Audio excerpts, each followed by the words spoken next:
Welcome to OFW Runner. This is day 63. Today is March 3rd, 2017, and this is my New Day's resolution.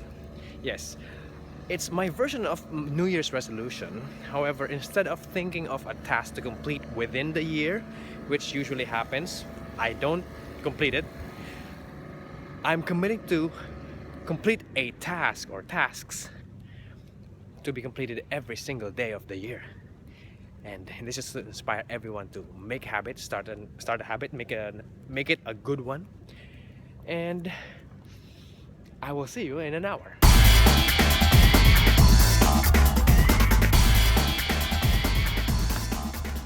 Mag-uumpisa ang lahat sa pangarap.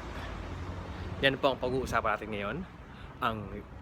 As promised yesterday, pag-uusapan natin ng 6 phases of an OFW, of being an OFW. And ang first phase is the dream phase.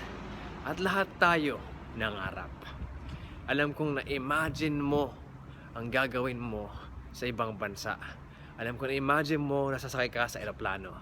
Alam kong na-imagine mo, hindi nga na-imagine napanaginipan mo ang gagawin mo. Napanaginipan mo ang bibilihin mo, unang-una mong bibilihin sa una mong sweldo as an OFW. Pinangarap mong maging OFW either para sa'yo, para sa pamilya mo, para sa mga extended family mo, or para sa iaangat ng iyong kabuhayan. Sometimes, ginagawa para lang dahil sa gusto mong gawin. For example, sa mga mananayaw katulad ko at saka mga singers, right? Gusto nilang kumanta, sumayaw. Kaya sila lang OFW para gawin yung gusto nilang gawin. Right? So maraming dahilan kung bakit maging OFW, pero nag-umpisa lahat sa pangarap. Right? Nangyari na ba sa inyo na naginip kayo, tapos sa sobrang ganda ng panaginip, na-excite kayo at nagising kayo? Nangyari na yun, right? Pero sobrang ganda ng panaginip, pilit mong bumabalik sa pagtulog. Pero hindi mo na maibalik. Pero parang kalahati tulog, pero kalahati hindi. Parang ganon. Tapos ini-imagine mo na yung nangyayari.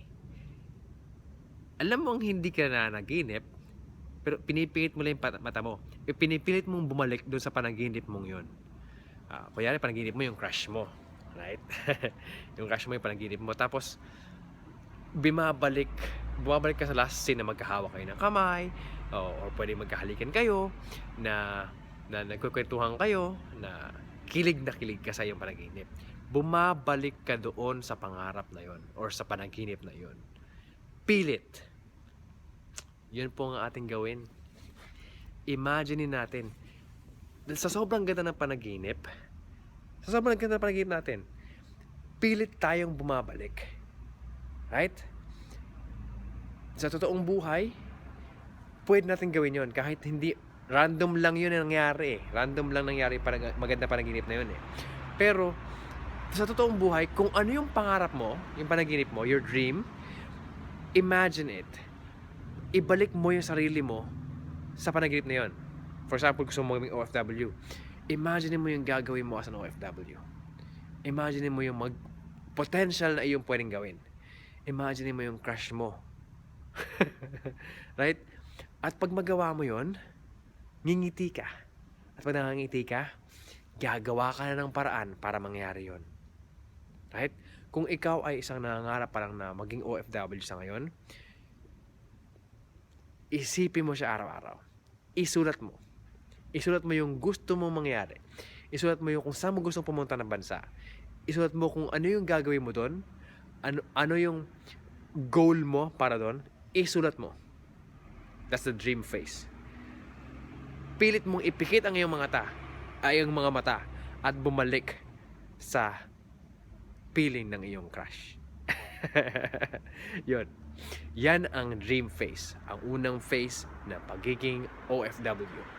Actually, hindi lang ito para sa pagiging OFW, sa lahat ng bagay. Pero since OFW runner to, at para sa mga OFW ang tips na binibigay ko, ay isipin mo, panaginipan mo, or pilit kang bumalik sa iyong panaginip, sa iyong dream phase. Hindi ka magsisisi. pangako. At pag mangyari yun, bukas, merong isang araw na lang, nagagawa ka na ng paraan para gawin ang pangarap na yun. Good luck!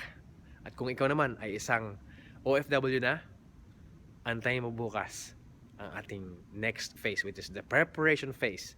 At alam kong ginawa mo na yon. Ang sarap pakinggan ng umpisa.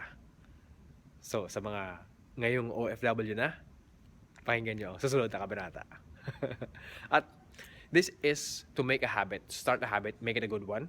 And ang habit ko po ay maglakad, tumakbo, or mag-jog araw-araw. At kung kaya kong gawin yon, at i-video ko ang sarili ko 365 days buong taon, nakaka-63 na ako. At kung kaya ko to, alam kong kaya mo rin.